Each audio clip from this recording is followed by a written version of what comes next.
Senator from Pennsylvania. Thank you, Mr. President, and I intend later to address the specifics of Pennsylvania if and when an objection is raised with regard to Pennsylvania. For now, I want to address my remarks to what I think is the fundamental question being posed by the objectors. And that is, does Congress have the constitutional authority to decide which states' electoral college votes should be counted and which should not, based on how well we think they ran their elections? This is what the objectors are really asking us to do, to federalize elections by rejecting electoral college votes from states whose processes they say they disapprove of, and thereby having Congress select the President of the United States instead of the American people. The answer, Mr. President, is no, there is no such authority under the Constitution. The Constitution assigns to the states the responsibility to conduct elections. It's clear in Article 2, Section 1.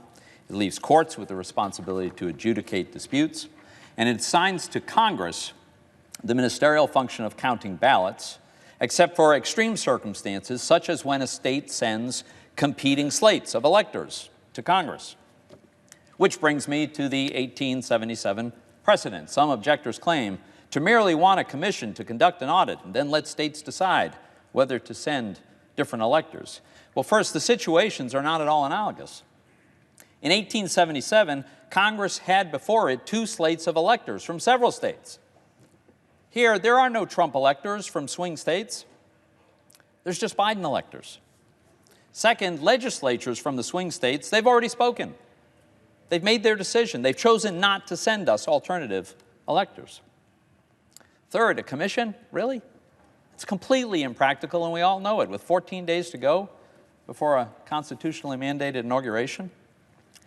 But look at it this way. If the objectors are right, and it really is Congress's job to sit in judgment on the worthiness of the state's electoral processes, then what's the criteria for acceptable election processes? What investigations have been conducted of these processes? What body has deemed that certain states' processes are unacceptable? What opportunities were these states given to challenge the findings? Why are the objectors objecting only to swing states that President Trump lost? What about the ones he won? I don't know, North Carolina. What about California? They have ballot harvesting, I'm told. If this is all supposed to be Congress's job, you'd think we'd have answers to these questions and procedures in place, because we would have done this every 4 years, right? But we don't, because it's not our job. If we adopt this new precedent that we sit in judgment of states' processes, then we're federalizing the election law. We would necessarily have to establish the permissible criteria and rules for the state's elections. The ballot harvesting example, it's illegal in some states. It's encouraged in others. Does it become mandatory or forbidden depending on who's in control of Congress? And as the leader pointed out, it would be the end of the Electoral College. And the Electoral College is the mechanism by which the people select the president. But if Congress gets to decide which states get to vote in the Electoral College, then clearly Congress is selecting the president, not the people.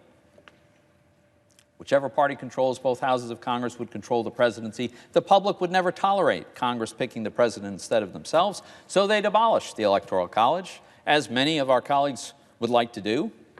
And the end of the Electoral College, of course, means the nation will be governed by a handful of big blue states and regions that can drum up very large numbers. Mr. President, the Constitution does not assign to Congress the responsibility to judge the worthiness of state election processes, nor its adherence to its rules.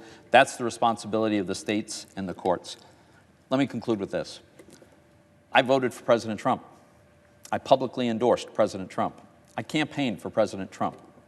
I did not want Joe Biden to win this election.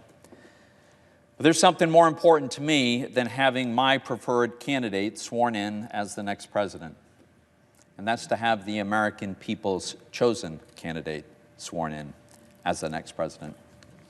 A fundamental defining feature of a democratic republic is the right of the people to elect their own leaders.